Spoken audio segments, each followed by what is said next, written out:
Immigration and Customs Enforcement officers deported undocumented immigrants following a crackdown ordered by President Donald Trump.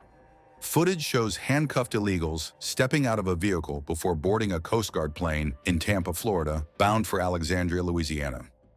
Trump, known for his hardline nationalist and anti-immigrant rhetoric, has promised a sweeping crackdown on undocumented and illegal immigrants in the country. On his first day of office, he declared a national emergency at the southern border with Mexico.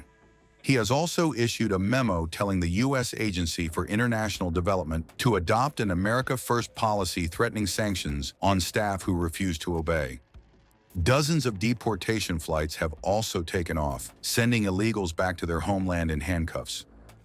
Under Trump, average daily arrests by the 21,000-strong agency have soared, up over 250% in June compared to a year earlier, although daily arrest rates dropped in July. Trump has said he wants to deport the worst of the worst, but ICE figures show a rise in non-criminals being picked up. ICE arrests of people with no other charges or convictions beyond immigration violations during Trump's first 6 months in office rose to 221 people per day, from 80 people per day during the same period under former President Joe Biden last year, according to agency data obtained by the Deportation Data Project at the University of California, Berkeley School of Law. Some 69% of immigration arrests under Trump were of people with a criminal conviction or pending charge, the figures show. The bad guy knows we're tenfold out in the street. Federal agencies working side by side with the Metropolitan Police. So the bad guys, based on my 4 years of experience, a lot of them are hiding. They're not coming out committing crimes. So not only are we arresting people and locking them up, we're preventing people from hitting the streets and committing crimes. So they know we're serious about making D.C. safe again. President Trump has made a commitment to the citizens of D.C. to make this city safe again, and he's doing it. He's doing it one arrest at a time. Do you have a response to the judge asking ICE facilities in New York to be improved? The ICE ought to go look at an ICE facility. Go look at them. I'll compare, if it's an ICE facility that ICE owns, I'll compare our detention standards to any county jail or state prison in the country. And I mean that. Anybody can go to ice.gov, look at the detention standards. Matter of fact, a lot of people may be a little upset we're spending this much money on detention standards. When I was the ICE director, we had county sheriffs end our contracts with them because they could not afford those detention standards. And they said, if I can't give these detention standards to a U.S. citizen, why am I going to pay all this money to give detention standards to somebody that's not even supposed to be here? I literally had sheriffs walk away from agreements. So I'll compare an ICE facility to any facility in this country, any state, any county, prison in the nation. I'll compare them side by side. Have you had any more detailed numbers on what it could look like to renovate Alcatraz? You mean San Francisco Alcatraz? Right. I'm not in the loop on that. I leave it up to, I know Pam Bonney's working on that, and I leave it up to the DHS and DOJ because they're working on that. I'm not in the loop on that. Okay, and then the Speedway Slammer, do you have an update on that, when that will be up and running, any kind of timeline there? No, it should be pretty soon. I think it's going to be 1,000 beds. And I appreciate the governor stepping up and helping us out on that. I don't particularly like the names. I mean, the men and women at ICE, what they're doing every day out there is dangerous, is serious. They're doing it with dignity, honor, and respect. And I think sometimes those names take away from that. So I think the name is mocking what ICE is at work doing. I'm just saying I don't particularly like the names. That's just me. Because I don't want anything to take away from the dangerous, important work ICE is doing. They're trying to do it with dignity, honor, and respect. And I don't want anything to take away from that. And sometimes the names, people get caught up on the names and they think it becomes a joke.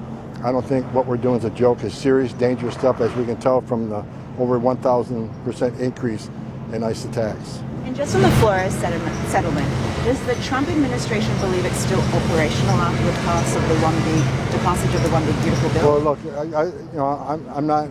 That's a question for DOJ. They're litigating by the Flores settlement agreement. By Dolly G, was the worst immigration decision in the history of this nation, because I said if they found that way where accompanied children are treated like unaccompanied children, and they can only hold them for 20 days. I said at the time, If they did that, you would see a surge of family units across this border like never seen before. If they knew they're not going to be held long enough to see a judge. And what happened? I was called a fearmonger by the other side, but I was exactly right. Hundreds of thousands of families rushed across the border because they knew they would be released before they saw a judge. They knew 90% of people who claim asylum at the border end up with an order removal. They knew that.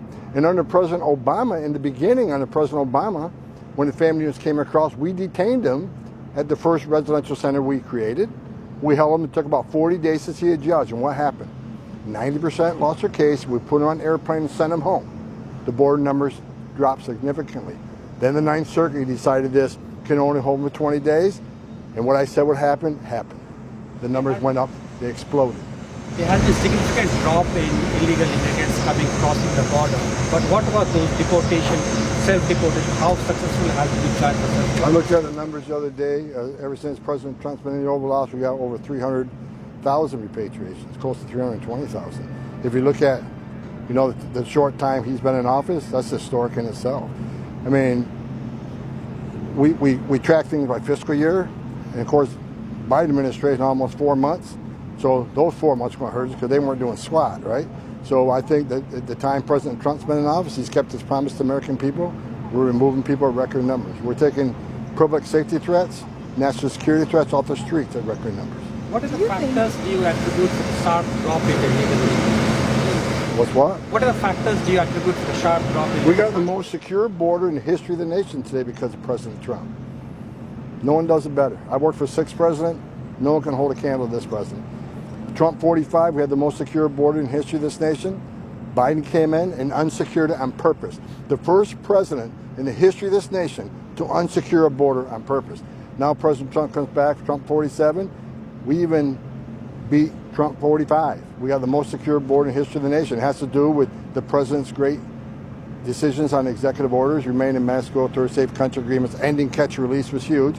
And on top of that, on top of the great work of the men and women of the Border Patrol, what ICE is doing is having a deterrent effect too. They're showing there's over 1,000 teams on the streets every day looking for people in this country entering illegally, especially public safety threats and national security threats. We're showing the whole world we're going to force immigration laws in this country. That has a strong deterrent effect. People know you can't come to the border and expect to be released because you're not going to be released. We haven't released anybody in months. And if somehow you get by the Border Patrol and we find you, you're going home. Do you agree with President Trump deploying the National Guard here? Do you think that step was incredibly necessary? I mean, it's quite the escalation. Crime is, of course, a concern, but the National Guard? You live in D.C.? I do. Okay. Would you walk around D.C. at night? I do, but I do think it could be safer. I think there It could are... be safer. Look, I think President Trump made the right decision, just like they made the right decision in Los Angeles. I was in Los Angeles when the National Guard. Control got, undertaken very, very quickly. D.C. is a dangerous place. I don't go to the streets at night without a gun, and it's dangerous. I mean, we see the crime in D.C. and you got the Democrats saying the crime isn't that bad. Come on, you walk through the streets of D.C. It's not safe to walk the streets at night here. And President Trump, this is the capital of the greatest country in the world. We should have a capital that's safe for tourists, for citizens. Anybody comes to the greatest nation on earth, our capital should be a showpiece. And President Trump, he's going to make sure not only is it safe, it's a showpiece for the whole world. And that's the right thing to do for the greatest nation on earth. 30 days is enough for that, or do you think it would Well, need to be see, longer? President Trump doesn't have a limitation on his authority to make this country safe again. There's no limitation on that. Thanks.